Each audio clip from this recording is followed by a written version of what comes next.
মায়া হচ্ছে একটা এমন জিনিস যা একবার লাগলে তা কাটানো যায় না। আমার হাতে যে কোয়েল পাখিটিকে দেখতেছেন আপনারা, মূলত আমার এই কোয়েল পাখিটি দিয়েই মূলত কোয়েল খামারের অগ্রযাত্রা শুরু করা। এই কোয়েল পাখিটির বয়স মূলত ১ বছর হয়ে গিয়েছে। আমার হা আমার হাতে বর্তমানে আপনারা যে পাখিটিকে দেখতে পারতেছেন, মূলত আমার এই পাখিটিও আমার আগের কোয়েল পাখির ডিম দিয়ে ফুটানো।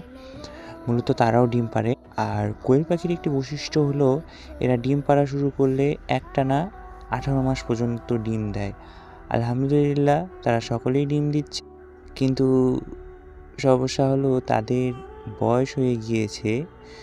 হিসেব মতো তাদের জবাই করা উচিত। তবে মায়াটা এতটা পরিমাণ তাদের প্রতি লেগে গিয়েছে, আমি আর তাদের জবাই করিনি এবং তাদের আমি জবাইও করব না। তারা যতদিন আছে তারা থেকেই যাবে এবং ডিম না পারলেও তাদেরকে আমি রেখেই দিব। কারণ মূলত এদেরকে দিয়েই কিন্তু আমার খামারের অগ্রযাত্রা শুরু করা। সকলেই আমার জন্য দোয়া করবেন। আল্লাহ পাক যেন আমার খামারে বারাকা দান করে।